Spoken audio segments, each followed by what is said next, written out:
मेरा नाम साहिल है। मेरी उम्र 45 साल है। मुझे अपने काम के सिलसिले में हर महीने इंदौर जाना पड़ता था। सुबह की पहली बस से इंदौर जाना था। उस दिन भी मैं बस से दफ्तर के काम से इंदौर ही जा रहा था।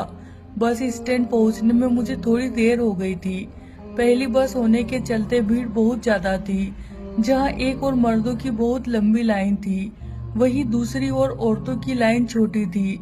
मुझको ये एहसास हो चला था कि आज इस बस में शायद ही सीट मिले, लेकिन उम्मीद पर दुनिया कायम है। यही सोचकर मैं लाइन में खड़ा रहा। तभी औरतों की लाइन में एक लड़की आकर खड़ी हो गई। उसकी उम्र यही कोई 22 साल के आसपास थी। खुले बाल, पैंट टी शर्ट पहने वह हाथ में एक बैग लिए खड़ी थी। मैंने अपनी लाइन से बाहर आकर उस लड़की से पूछा, मैडम आप कहाँ जाएगी? उस लड़की ने मेरी तरफ गौर से देखा, फिर कुछ सोचकर बोली, इंदौर। मैंने कहा, मैं भी इंदौर ही जा रहा हूँ, अगर आप मेरी थोड़ी मदद कर दे। तो वह लड़की बोली, कहिए मैं आपकी क्या मदद कर सकती हूँ। मैंने 500 का एक नोट उसे थमाते हुए कहा, आप मेरी भी एक टिकट इंदौर की लेकर मेरी मदद कर सकती है। ठीक है, आप बैठिए, मैं लेकर आती हूँ, लड़की ने कहा। मैं बूथ पर लगी बस के पास आकर खड़ा हो गया और थोड़ी देर में वह लड़की टिकट लेकर मेरे पास आ गई। हमें अगले दरवाजे के बिल्कुल साथ वाली 2 सवारियों की सीट मिली थी। बस शहर से निकल पड़ी थी। मैंने उस लड़की का शुक्रिया अदा किया। बातों का सिलसिला शुरू हुआ तो मैंने उससे पूछ लिया, आपका नाम क्या है और इंदौर में क्या करती है? उस लड़की ने अपना नाम मोहिनी बताया और वह वहाँ एक कंपनी में सेल्स एग्जीक्यूटिव थी। काम के सिलसिले में वह यहाँ आई थी। काम खत्म करके वह वापस लौट रही थी। मैंने उसे बताया कि मैं यहाँ लोकल दफ्तर में काम करता हूँ और कंपनी के काम से हर महीने में मेरा इंदौर आना जाना लगा रहता है। वह चलती रही तो बातों का सिलसिला भी चलता रहा।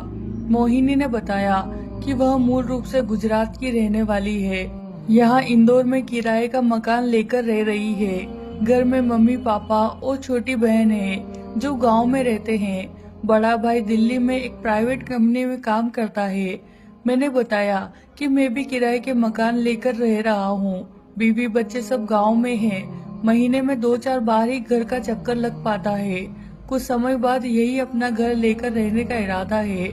इसके बाद ही जिंदगी शायद सेट हो पाए। बातों बातों में कब समय बीत गया पता ही नहीं चला। एक जगह बस 15 मिनट के लिए रुकी। मैं नीचे उतरकर चाय और समोसे लेकर आया। जब तक चाय पी तब तक बस चलने को तैयार हो गई। बातों का सिलसिला फिर से शुरू हो गया। हम दोनों ने घर, परिवार व दफ्तर तक की तमाम बातें कर ली। एक दूसरे को मोबाइल नंबर भी दे दिए। हालांकि मेरी उम्र उस लड़की की उम्र से तकरीबन 2 गुनी रही होगी, फिर भी उसने मुझे अपना दोस्त मान लिया था और मुझसे घर चलने को कहा था। मैंने उसे बताया, इस बार तो घर नहीं चल पाऊंगा क्योंकि जरूरी काम है। अगली बार जब भी मैं यहाँ आऊंगा तो सुबह नहीं शाम को आऊंगा। रात भर आपके यहाँ रुक कर जाऊंगा और अगर आपको हमारे यहाँ आना हो तो वैसा ही आप भी करना। इसी वादे के साथ हम दोनों रुखसत हुए।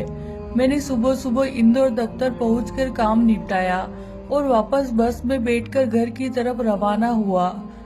बस रात के तकरीबन 10 बजे वापस पहुंची। बस अड्डे पर उतरकर मैं अपने मकान में पहुंचा ही था कि फोन की घंटी बजी। देखा तो मोहिनी का ही फोन था। उठाया तो मोहिनी ने पूछा, घर पहुंच गए ठीक ठाक?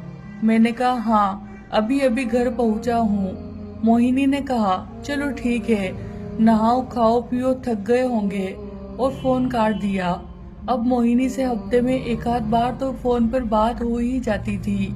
धीरे धीरे यह दोस्ती गहरी हो रही थी।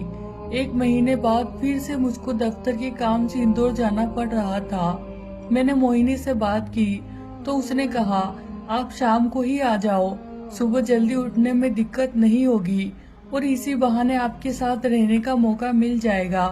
मैंने दोपहर की बस पकड़ी तो रात को 8 बजे इंदौर पहुंच गया। बस अड्डे पर मोहिनी स्कूटी लिए खड़ी थी। स्कूटी के पीछे बैठ मैं उसके मकान पर चला गया। बहुत बढ़िया घर था। मोहिनी ने घर में तमाम सुख सुविधाएं जुटा रखी थी। मैं चाय पीने के बाद नहा धोकर फ्रेश हो गया। मोहिनी ने भी समय से पहले खाना वगैरह तैयार कर लिया था। मेरे पास आकर मोहिनी ने पूछा, आपकी मुझ में कोई रुचि हो तो क्यों ना। मैं कुछ हचकचा गया, फिर थोड़ी देर में बोला, ठीक है, जैसा आपको ठीक लगे। उसके बाद हमने एक साथ खाना खाया और पति पत्नी की तरह प्यार किया और सो गए।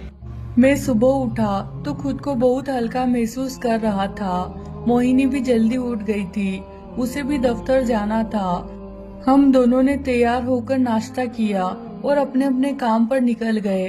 अब इसी तरह से जिंदगी चलने लगी।